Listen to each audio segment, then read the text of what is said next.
गीता अध्याय 9 श्लोक संख्या 30। अभी आपने अभी भी सुना कि भगवान किस प्रकार सम रूप में सभी जीवों में रहते हैं। आज भगवान क्या कह रहे हैं? अपि चेत दुराचारो भजते माम अनन्य भाग साधुरेव सा मंतव्या सम्यक व्यवस्तो ही सा। बहुत बढ़िया। भगवान कहते हैं अपि चेतसु, चेतना यानी भगवान को याद करना। अपि मैंने भी। भगवान कहते हैं मेरे को अतिशय दुराचारी। एक तो होता है दुराचार, जिसका आचार व्यवहार अच्छा नहीं है, उसको कहते हैं दुराचार वाला। दुराचार करता है, सबसे गंदा व्यवहार करता है, उसको कहते हैं दुराचारी। भगवान यहाँ पे कह रहे हैं अर्जुन, यदि कोई दुराचारी से भी दुराचारी है, सुपरलेटिव डिग्री में, भजते परंतु भजन करता है किसका? माँ मेरा। कैसे करता है? अनन्य भावा, अन्य किसी को अपने मन में ना रखकर।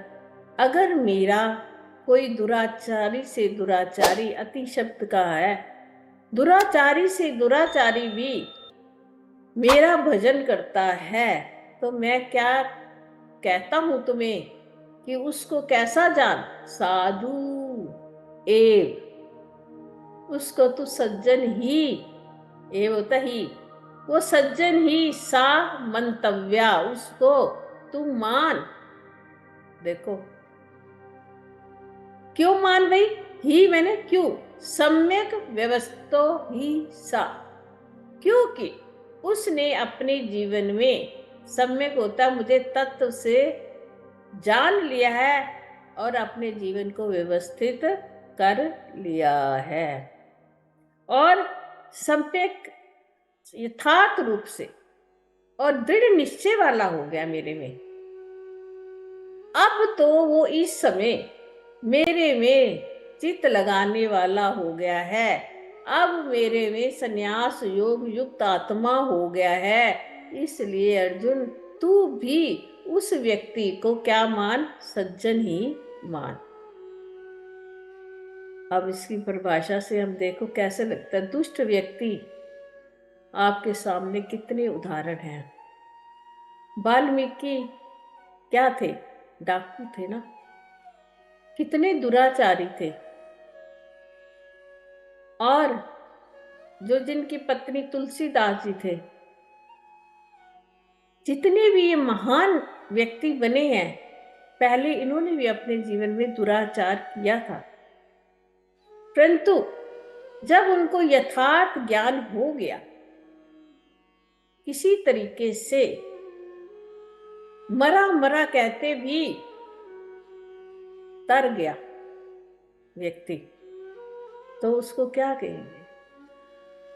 दुराचार करते करते एक समय ऐसा आया, सारे लोगों से चोरियां चकारियां डाकू, ये जितने उंगली मार डाकू था, ये सब ने कहां से शिक्षा की ग्रहण करी? जब उनको ज्ञान हो गया।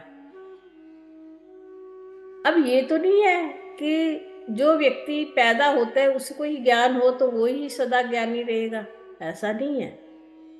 भगवान ने कभी भी किसी व्यक्ति को जब भी ज्ञान आ जाए, जब भी वो जाग जाए, जब भी मुझे यथार्थ रूप से जान लेवे, चाहे उसने पीछे कितने ही बुरे कर्म किए हों, मैं उनको क्षमा कर देता हूँ। कितने बड़े हैं भगवान क्षमा करने वाले। आओ तो सही मेरे पास, मैं तुम्हारे पिछले सारे अवगुणों को माफ कर दूंगा और आगे के लिए तुम्हें सम्मति दूंगा कि आप ऐसा कर्म ना करो, परंतु मेरी शरण में आए तो सही। कौन? ये भी साथ में शर्त, जो मेरा अनन्य भाव से भजन करना आरंभ कर देता है। ये शर्त थी भगवान की। दुराचारी था, उसको समझ आ गई, तब वो अनन्य भक्त बन गया। फिर उसके जीवन में अन्य कोई नहीं है। अनन्य भक्त होना बहुत बड़ी बात होती है। हर व्यक्ति के जीवन में अन्य व्यक्ति कोई जरूर होता है। किसी को अपनी माँ से प्रेम है, किसी को अपने बच्चे से प्रेम है, किसी को स्त्री से प्रेम है, किसी को अपनी वस्तुओं से प्रेम है, किसी को भौतिक पदार्थों में, किसी को जीवों में। सब कहीं ना कहीं बंधे हुए हैं, है ना, बंधे हुए हैं ना। भगवान कहते हैं जो वो शुभ और अशुभ कर्म करता है, एक तो मैं सम रूप में सब में बैठा हूँ, मैं तो साक्षी रूप से सिर्फ देखता रहता हूँ कि ये लोग क्या करते हैं। मैं किसी को सलाह नहीं देता। अगर कोई अच्छा कर्म कर रहा है, यज्ञ कर रहा है, दान कर रहा है, तप कर रहा है, तो वो क्या कर रहा है? वो अपने जीवन में अच्छी कमाई कर रहा है। अगर कोई गंदे कर्म कर रहा है, मारता है, काटता है, शराब पीता है, जुआ खेलता है, वो अपने लिए कर रहा है, क्योंकि वो उसके अपने कर्म बंधन है। मुझे क्या लेना देना? मैं तो सम रूप से बैठा हूँ बस सब शरीरों में, और देखता जाता हूँ और लिखता जाता हूँ। ये कर्म करने में स्वतंत्र है, ये किस प्रकार कर्म कर रहे हैं। इसलिए तो भगवान सम है, किसी को टोकते भी नहीं है, उदासीन होकर बैठते हैं, उदासीन व्यवहार होता है उनका। तो आप कहते हैं दुराचारी को अगर ज्ञान आ गया है तो मुझे क्या लेना, वो अच्छे कर्म करना शुरू हो गया तो। अब अच्छे कर्म करने के साथ साथ मेरी भक्ति भी करना शुरू हो गया, मेरे साथ भी प्रेम करना शुरू हो गया है। तो कैसा प्रेम कर रहा है? अब उसके मन में अन्य कोई और नहीं है, कोई उसके मन में किसी की स्थिति नहीं है। मन उसका निर्मल हो चुका है, और उस निर्मल मन में उसने मेरे को बुलाया, मेरा आह्वान किया है। अब वो सदा हर समय राम राम ही जपता रहता है। राम के सिवाय उसको अब कुछ अच्छा नहीं लगता। कई बार हमारा भी मन थोड़ा क्षणिक वैराग्य हमें भी आ जाता है। हम भी कहते हैं सारा दिन राम जी का नाम जपेंगे, भगवान का नाम जपेंगे, और संसार में हमें अब कुछ नहीं लेना, सब संसार देख लिया है। अगले ही क्षण हमारा वैराग्य खत्म हो जाता है। हो जाता है ना। किसी के घर से जरा सा किसी ने लड़ाई कर ली हमने, तो हमने कहा संसार छोड़ ही दे, संसार में कुछ भी नहीं पड़ा। तो एकदम वैराग्य हमारे भीतर जागता है, परंतु वो क्षणिक वैराग्य होता है। यहाँ भगवान ने कहा एक तो अनन्य भाव हो गए, एक क्या है, दृढ़ निश्चय।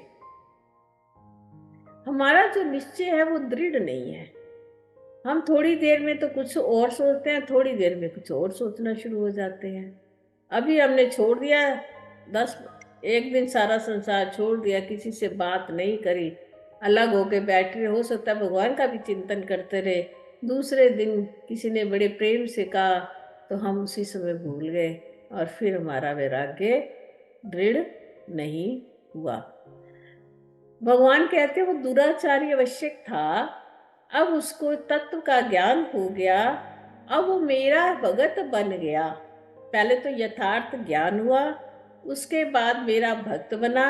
फिर मेरा तीसरी बात, भक्त भी मेरा कैसा बना, जिसके मन में अन्य कोई और नहीं रहा। तो अर्जुन, तू वो व्यक्ति जो है उसके पिछले अवगुणों को ना देखता हुआ उसको तू साधु ही जान, वो साधु ही है। अब हम तुलसीदास जी को पूछते हैं ना, वाल्मीकि जी को पूछते हैं ना, क्यों? क्योंकि उन्होंने भगवान का यथार्थ ज्ञान ले लिया, उनको पता चल गया।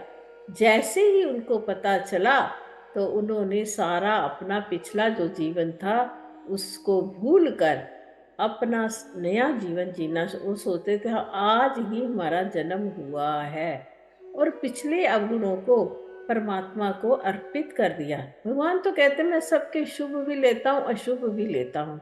अगर कोई मुझे सच्चे हृदय से अगर मेरे को अर्पित करता है तो, और फिर उसमें मैं अपनी नहीं चलाता कि ये कर्म मैंने किया, चाहे वो अच्छा था चाहे वो बुरा था, जब वो अपनी मैं नहीं लगाता तो फिर मैं उसके सारे कर्मों को बख्श देता हूँ, मैं क्षमा कर देता हूँ।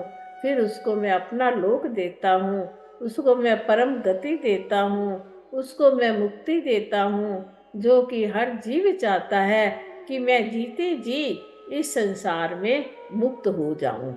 अब जीते जी मुक्ति प्राप्त करना सबसे श्रेष्ठ है। मरने के बाद किसने देखा कि हम मुक्त होंगे या नहीं होंगे। अगर हम इतने बंधन में आज बैठे हुए हैं, आज हमारी 60 से ऊपर अगर अवस्था है, अभी भी हमारे को अगर बंधन घेरे रखते हैं ना, तो फिर उसके बाद हमारी कौन सी अवस्था रह जाती है जो हम कहेंगे कि आज हम मुक्त हो गए। तो मुक्त किसने होना है? तुमने अपने आप स्वयं होना है, मैंने अपने आप स्वयं होना है।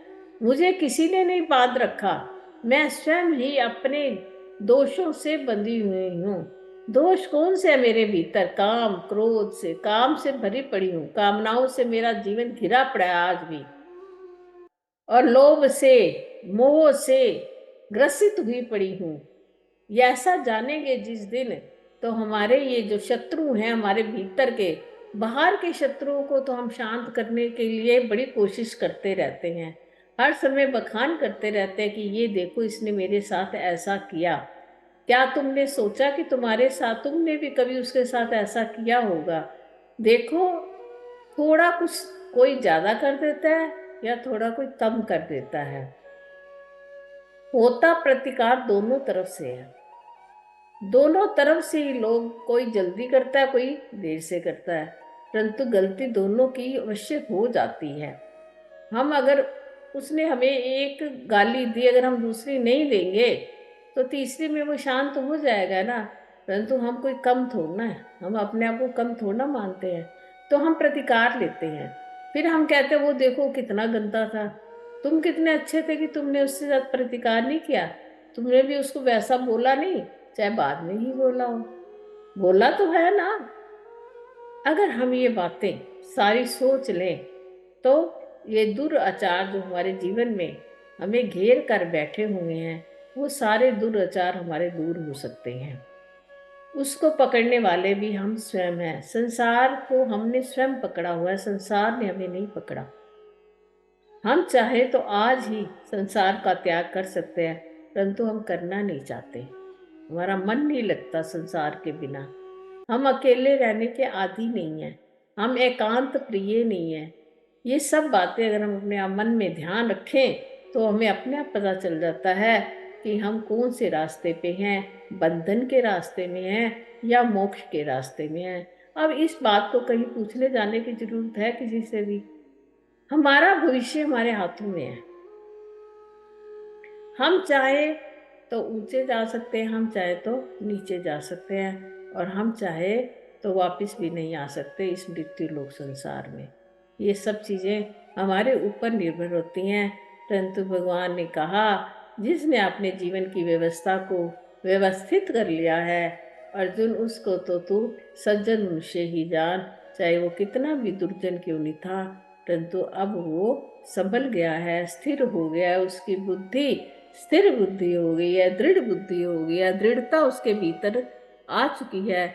ऐसे व्यक्ति को भगवान कहते हैं मैं क्षमा याचना करता हूँ। हरि ओम।